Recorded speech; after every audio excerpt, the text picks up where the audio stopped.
But in the bullshit department, a businessman can't hold a candle to a clergyman. Because I gotta tell you the truth, folks. I gotta tell you the truth. When it comes to bullshit, big time, major league bullshit, you have to stand in awe of the all-time champion of false promises and exaggerated claims, religion. No contest. No contest.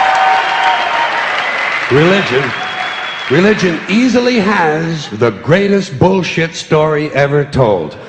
Think about it. Religion has actually convinced people that there's an invisible man living in the sky who watches everything you do every minute of every day.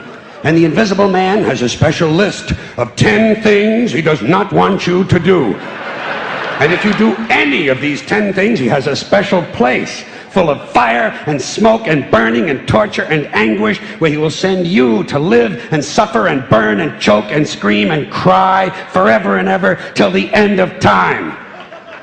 But he loves you.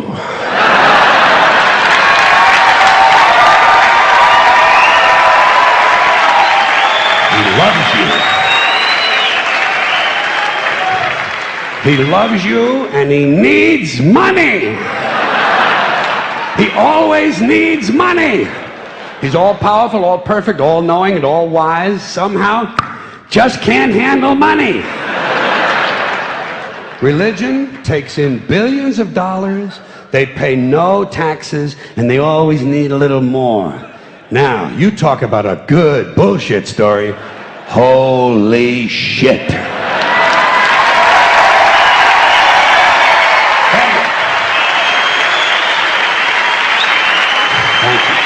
But, thank you very much.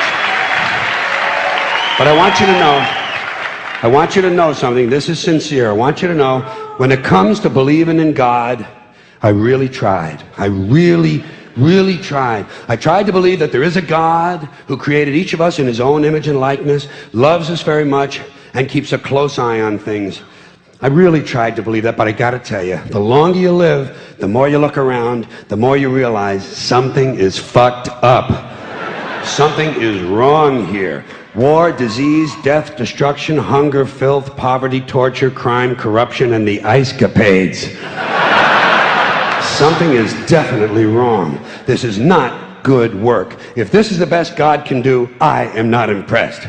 Results like these do not belong on the resume of a supreme being. This is the kind of shit you'd expect from an office temp with a bad attitude. And just between you and me, in any decently run universe, this guy would have been out on his all-powerful ass a long time ago. And by the way, I say this guy because I firmly believe, looking at these results, that if there is a God, it has to be a man. No woman could or would ever fuck things up like this.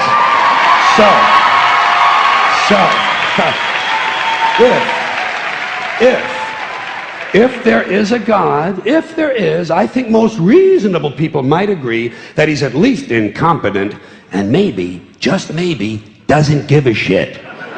Doesn't give a shit, which I admire in a person and which would explain a lot of these bad results.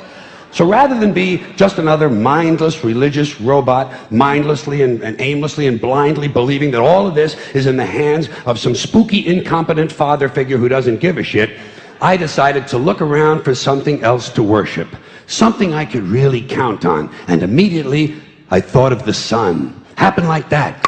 Overnight, I became a sun worshiper. Well, not overnight. You can't see the sun at night. But first thing the next morning, I became a sun worshiper.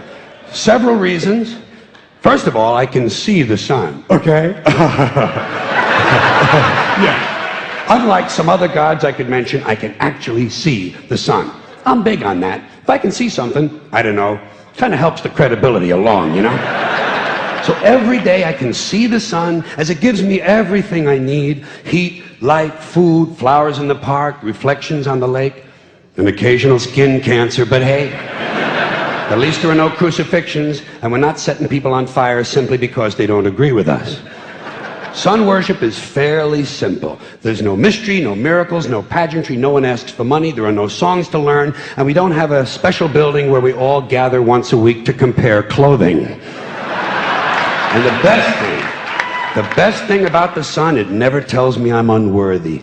Doesn't tell me I'm a bad person who needs to be saved. Hadn't said an unkind word. Treats me fine. So I worship the sun. But I don't pray to the sun. Know why? I wouldn't presume on our friendship. It's not polite. I've often thought people treat God rather rudely, don't you? Asking trillions and trillions of prayers every day, asking and pleading and begging for favors. Do this, give me that, I need a new car, I want a better job. And most of this praying takes place on Sunday, his day off. It's not nice, and it's no way to treat a friend. But people do pray, and they pray for a lot of different things. You know, your sister needs an operation on her crotch. Your brother was arrested for defecating in a mall. But most of all, you'd really like to fuck that hot little redhead down at the convenience store. You know, the one with the eye patch and the club foot, huh? Can you pray for that? I think you'd have to. And I say, fine, pray for anything you want. Pray for anything. But what about the divine plan? Remember that? The divine plan. Long time ago, God made a divine plan. Gave it a lot of thought, decided it was a good plan, put it into practice. And for billions and billions of years, the divine plan has been doing just fine. Now you come along and pray for something. Well, suppose the thing you want isn't in God's divine plan. What do you want him to do? Change his plan? Just for you? Doesn't it seem a little arrogant? It's a divine plan. What's the use of being God if every rundown schmuck with a $2 prayer book can come along and fuck up your plan? And here's something else, another problem you might have. Suppose your prayers aren't answered. What do you say? Well, it's God's will. Thy will be done. Fine, but if it's God's will and he's going to do what he wants to anyway, why the fuck bother praying in the first place? Seems like a big waste of time to me. Couldn't you just skip the praying part and go right to his will? It's all very confusing. So to get around a lot of this, I decided to worship the sun. But, as I said, I don't pray to the sun. You know who I pray to? Joe Pesci. Joe Pesci. Joe Pesci. Two reasons. First of all, I think he's a good actor, okay? To me, that counts. Second, he looks like a guy who can get things done. Joe Pesci doesn't fuck around. Doesn't fuck around.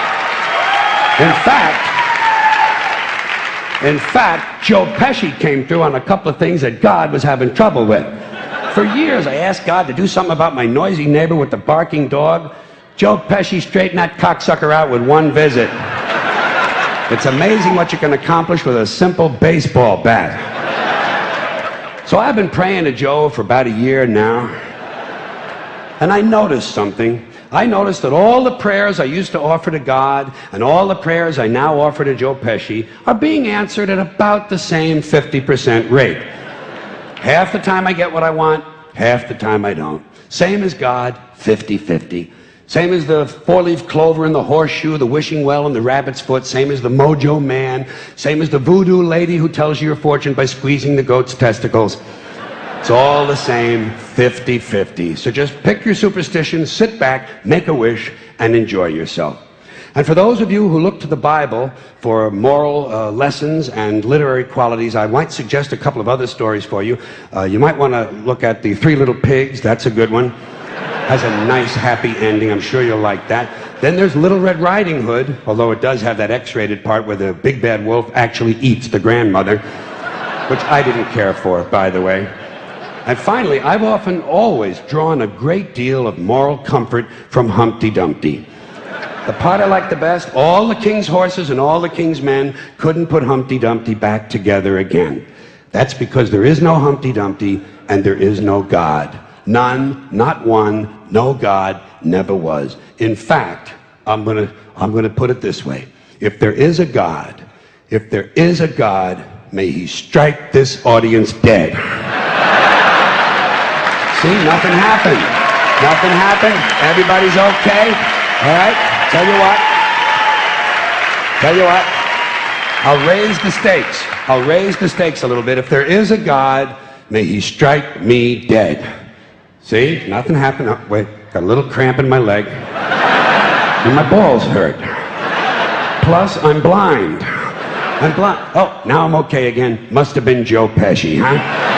God bless Joe Pesci. Thank you all very much. Joe bless you. Thank you very much. I appreciate it.